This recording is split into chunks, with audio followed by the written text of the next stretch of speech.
Yeah ఇది దేని గురించి? ఇది circular path process.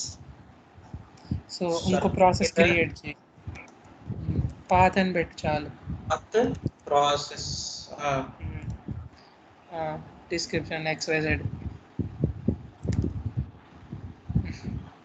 Okay, open చేయి.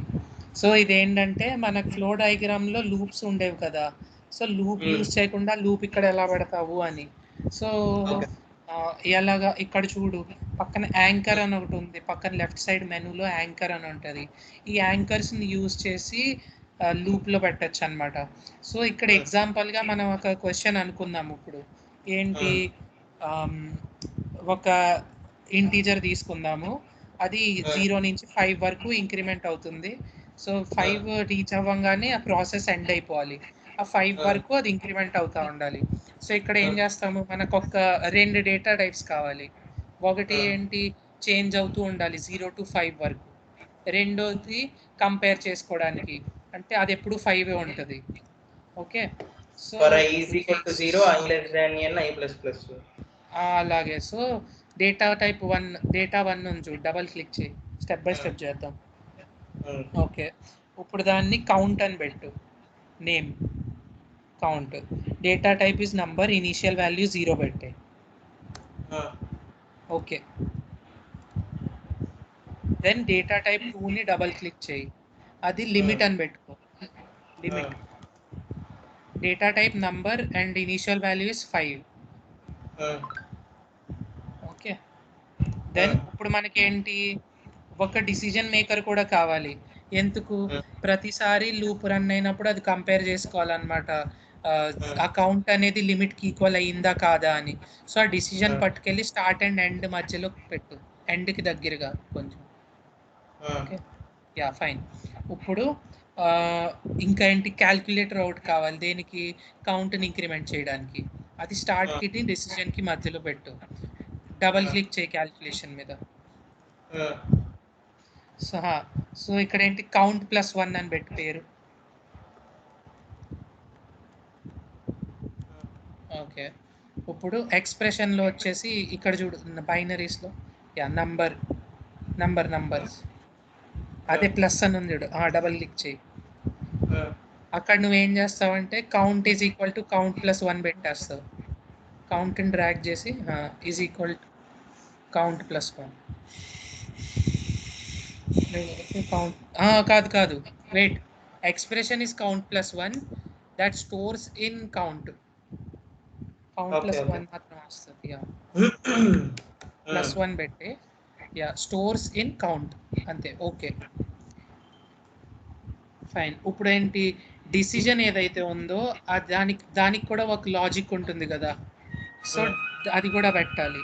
Double click on decision, then expression వచ్చేసి, ఒకసారి పాజ్ చేయడానికి కుదరదా ఇది,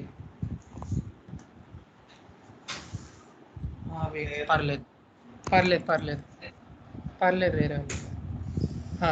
సో దీన్ని కూడా ఒక ఎక్స్ప్రెషన్ ఉంటుంది కదా, ఎక్స్ప్రెషన్ ఏంటి అంటే లిమిట్ ఈజ్ ఈక్వల్ టు మన ఇది count is equal to limit అంటే దాని ఎక్స్ప్రెషన్ అవుతుంది కదా. సో ఎక్స్ప్రెషన్లో count is equal to limit అని పెట్టేసి, అంతే, దాని కండిషన్ అది. Okay fine. ఇప్పుడు యాంకర్స్ అంటే లూప్ మళ్ళీ వెనక్కి వెళ్ళాలి కదా.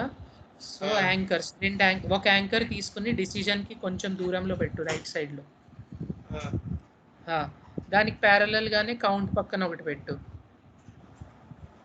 కౌంట్ పక్కన ఒక యాంకర్ పెట్టు, దానికి ప్యారలల్గా పైన. ఇప్పుడు కనెక్షన్ ఇచ్చేటప్పుడు ఏం చేస్తావంటే ఫస్ట్ డిసిజన్కి ఎండ్కి ఇచ్చే, రీజన్ చెప్తా. అక్కడ ఏం రాసి వచ్చింది చూడు, ఎస్ అన్నాడు. కండిషన్ ఏమి ఇచ్చాము, count is equal to limit అన్నాం కదా. సో ఆ count is equal to limit అయినప్పుడు అది ఎండ్కి వెళ్ళిపోవాలి. సపోజ్ నువ్వు యాంకర్కి ముందు కనెక్షన్ ఇచ్చుంటే యాంకర్కి ఎస్ అని పోయేది.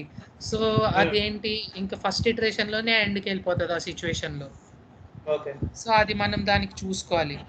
కానీ అలా జరిగినప్పుడు కూడా మనం చేంజ్ చేసుకోవచ్చు. ఎలా అంటే డిసిజన్ని రైట్ క్లిక్ చేసినప్పుడు స్విచ్ అనే ఒక ఆప్షన్ ఉంటుంది, అప్పుడు ఎస్ అండ్ నో స్వాప్ అయిపోతాయి అన్నమాట. అది ఓకే. ఇప్పుడు అన్ని కనెక్షన్స్ ఇచ్చే decision to anchor 1, anchor 1 to anchor 2, anchor 2 to count.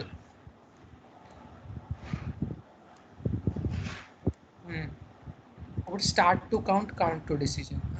రివర్స్లో పెట్టావు. అది ఓకే.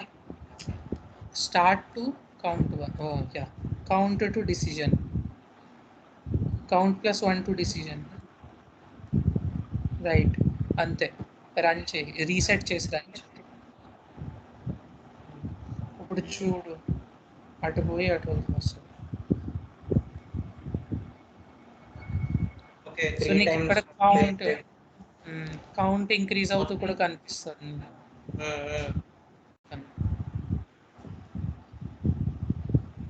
సైజ్ పెంచ్ కనిపిస్తుంది. ఫైన్. సో దీన్నే ఇప్పుడు లేయరింగ్ చేద్దాం. So this was circular path.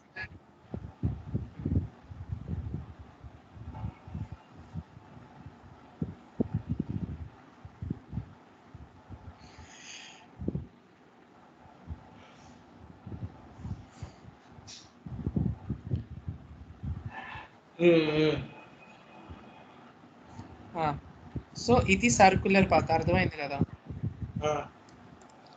అదే లూప్ని మనం యాంకర్స్ యూజ్ చేసుకొని ఫిజికల్గా చూపిస్తాం అంతే, డైరెక్ట్ లూప్ పెట్టకుండా.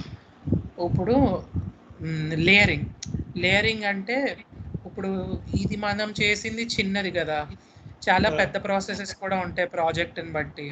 సో నువ్వు ఒకే పేజ్లో అన్ని పెట్టావంటే కాంప్లెక్స్ అయిపోతుంది, నువ్వు ఎర్రర్ని ఐడెంటిఫై చేయలేవు, రెక్టిఫై చేయలేవు. సో ఏం చేస్తామంటే దాన్ని చిన్న చిన్న పార్ట్స్లో బ్రేక్ చేసుకొని ప్రతిదీ ఒక్కొక్క పేజ్లో పెడతాం. సో అలా చేసినప్పుడు మనకి ఎర్రర్ డిటెక్ట్ చేయడం అండ్ రెక్టిఫై చేయడం చాలా ఈజీ అయిపోతుంది. సో దాన్ని లేయరింగ్ ఆఫ్ పేజెస్ అంటారు.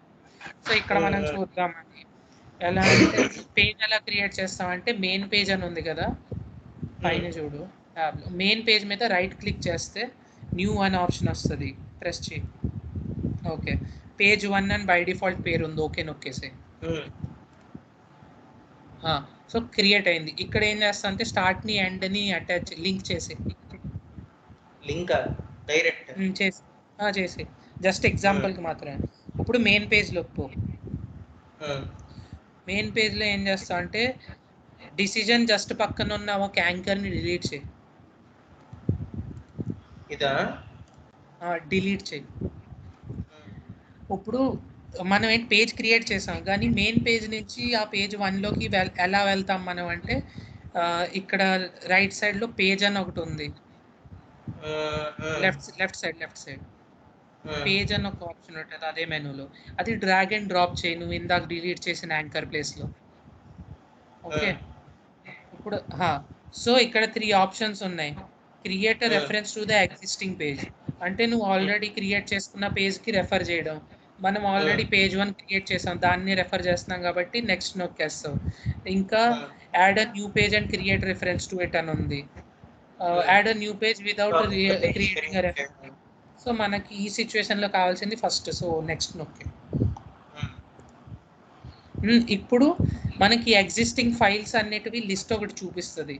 మనం ఓన్లీ 1 క్రియేట్ చేసాం కాబట్టి 1 మాత్రమే చూపించింది, అది సెలెక్ట్ చేసుకుని నువ్వు ఫినిష్ చేయి, లింక్ చేసేయి decision 1 to page 1, page 1 to anchor. So ఈసారి రన్ అయినప్పుడు ఏమవుద్దంటే నీకు కండిషన్ ఫెయిల్ అయిన ప్రతిసారి నెక్స్ట్ పేజ్కి వెళ్ళి ఆ పేజ్ 1లోకి వెళ్ళి అక్కడ ఉన్న ప్రాసెస్ ఏదైతే ఉందో అదంతా రన్ అయ్యి అక్కడి నుంచి మళ్ళీ కమాండ్ ఇక్కడికి వచ్చి కంట్రోల్ ఇక్కడికి వచ్చి ఇక్కడ మళ్ళీ రన్ అవుతుంది అనమాట. This is layering concept. ఓ రీసెట్ చేయి. ఓకే, సో ఇక్కడ చూడు మళ్ళీ వెళ్ళింది.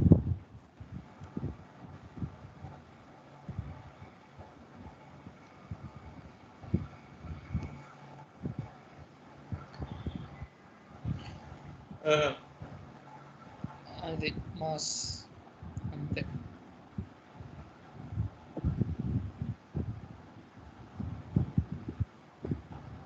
అంతే అయిపోయింది అది.